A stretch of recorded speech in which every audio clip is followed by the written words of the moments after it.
Anyways, ganap nga, ay nandito nga kami ngayon lahat sa apartment para mag-ayos at makita kung ano pa yung mga dapat naming i-ship. Ay grabe, sandamakmak na orders na naman to sa Kalisto by Mengay at syempre sandamakmak na puyat din ang gagawin namin dito, naksyota.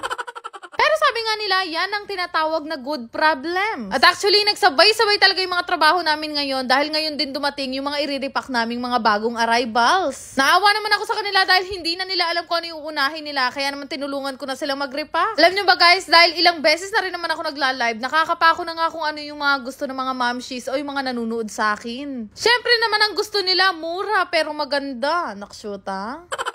Pero syempre din ginawan ko yan ng paraan kaya sobrang dami talaga namin pa-orders. Abay talagang ipinilit ko na lahat kayang bilhin at lahat ma-afford itong mga binebenta ko. Abay grabe naman kasi mga paninda ko nag-i-start lang yan sa 100 at hindi lumalagpas ng 400. Okay lang naman kahit hindi masyadong malaki ang kita, mahal ko naman kayo. Charis!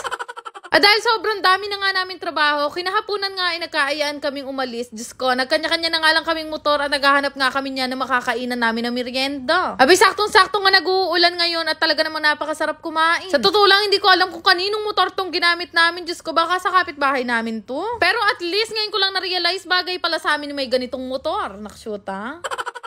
Desidido na pa mo kami ni Bebo na bumili ng ganito sa sakyan at kabira na walan kami ng gasolina. Abay, buti na lang talaga master ni Bri Vlog ang pagpapaandar sa mga ganitong motor kaya siya na nagdala papunta nga sa gasolinahan. Nagpalit na nga lang muna kami ng motor at dumiretso na nga kami dito sa pinakamalapit na gasolinahan sa amin. Kaya abang pa mo namin ni Bebo, sabi ko ipa-full tank niya, napakalaki pala ng tangke nito. Abay, talaga naman may libo kami, dapat pala nag-commute na lang kami, nakshuta. Noong nakapagpagas na nga kami, umalis na nga rin kami at naghahanap na nga ulit kami ng makakainan. At biruin mo nga naman sa paghahanap nga namin, may tumawag nga sa akin at ito nga si Besang. Kakatuwa nga kasi kasama rin pala niya sa Ate Love, tapos naghahanap rin pala sila ng makakainan. At opo, sa mga nagtatanong, malapit lang po kasi yung bahay namin dalawa ni Ate Lovely. Sa sobrang lapit nga yung huling beses namin pagkikita ng birthday ko pa. Alam niyo ba, sobrang bait ng ate ko na to dahil tuwing nakikita o nagkikita kami, lagi niya ako ini-invite sa mga okasyon o kaya event na pinupuntahan nila. Ba, ililibre ko talaga sana sila kaya lang nauna na pala silang manginain sa amin. Saktong-sakto naman mo yung pagkakadaan namin dito dahil ilang beses na kami nadadaan dito, palagi nga sarado tong si ate. Nagpaalam na nga sa akin sila Ate Lovely at si Besang dahil nakakain na nga daw sila. O diba pag nakasalubong mo yan, napakasimple lang, parang hindi 8 million ang followers. Naksyuta. Noong nakalis na nga sila, syempre nagpaluto na nga kami ng merienda namin. Masakit pa nga nung mga time na yan yung mga bracket ko dahil kaka-adjust ko lang pero ilaban na natin yan sa Banana Q. Maliit nga ng tindahan nito si ate. Iba't ibang nga yung mga tinda niya dito at meron nga din siyang mga inihaw. Iba't ibang mga vloggers na nga rin nagpupunta dito kay ate at ang chika daw kasi napakasarap ng mga tinda niya. Syempre naman hindi mag-eyeshadow ng ganyan si ate kung hindi masarap ang tinda niya. Noong mga time nga na yan, namahinga nga muna ako dahil sobrang sakit na nga ng ngipin ko. Ay Diyos ko, anong gagawin ko? Nagugutom ako kesa naman mamatay ako.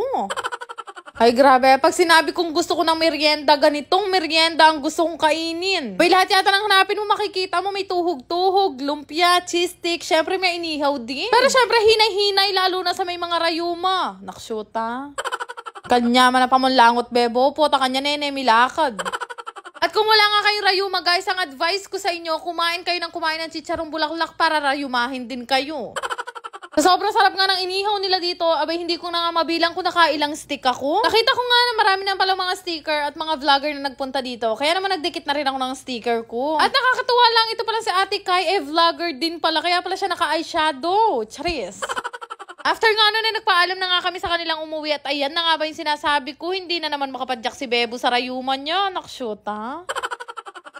Matanong ko lang sa inyo, nasubukan nyo na ba maglaro at mag-withdraw sa Diamond Game? Uunahan ko na nga kayo, itong laro na to ay para lamang sa mga matatanda at mahigpit na pinagbabawal sa mga bata. At higit sa lahat, ito ay libangan lang. Para mag-register, fill upan nyo lang lahat yan, ilagay yung inyong mobile number at ganun lang kadali meron na nga kayong account dito sa Diamond Game. Dami nga kayong laro na pwede pagpilian dito. May color game, toss coin at iba pa. Itong color game nga pinakamadaling laruin dito dahil mamimili ka lang din naman ng kulay. Para ka nga lang din nasa peryaan pero ang kaibahan dito sa Diamond Game, hindi mo na kailangan lumabas. Kung gusto nyo rin itong laruin, makikita nyo yung link sa comment section at doon nyo rin makikita yung referral ID. Dali nga lang din mag-cash in at mag-withdraw dito dahil may mga instruction din naman. Pero uulitin ko, itong laro na to ay strictly for adults only. Yan lang naman. Salamat!